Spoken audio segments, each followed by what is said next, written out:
Невладината Цивил бара од собранието да се укинат сите привилегии и бенефиции на државните функционери, почнувајќи од поранешните председатели па се до пратениците, министрите и директорите на јавните предпријатија. Сметаат дека е недозволиво и безсмислено да се трошат огромни суми пари за нивен раскош.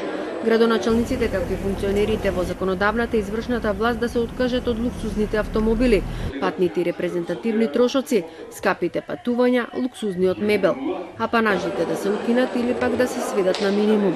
Повод за поднесената иницијатива се привилегиите на поранешниот претседател Ѓорѓе Иванов, која чини државата 165.000 евра годишно. Не мислиме дали функционерите ќе се откажат или не. Ние бараме од нив да се откажат од своите бенефиции и привилегии и да престанат да живеат како султани, практично во држава како да е пребогата, а всушност живееме во социјална држава која е при тоа и сиромашна. Привилегиите, бенефициите, расипништвото на власта на било кое ниво во државата мора да престане и дека не може повеќе да биде издржано. Политичарите многу не се расположени да говорат на тема која е поврзана со нивните бенефиции. Пратеничката група на СДСМ се согласува да се отвори прашањето, но не за укинување, туку за намалување на привилегиите. Со тоа што ги скративме сами патните трошоци на пратениците во изминатиот период, изразивме нашата волја како најголема политичка партија во владеачкото мнозинство дека сме спремни за прифаќање на ваква иницијатива за кратење на привилегиите на сите избрани функционери со една единствена цел: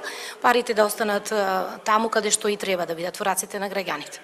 ВМРО-ДПМН ќе се произјасни откако ќе ја разгледа поднесената иницијатива, но за нив ова е плагијат на програмата која ја промовираше во кампањата Гордана Силјановска-Давкова.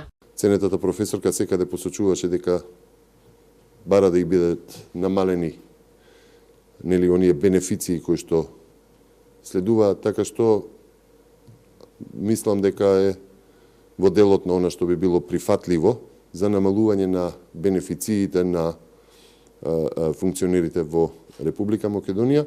И партиите на албанците се воздржани од каков било коментар. Цивил се надева дека нивниот предлог ќе биде прифатен и ќе се ревидираат сите законски регулативи, според кои им се даваат прекумерни повластици и на актуелните и на функционерите во заминување.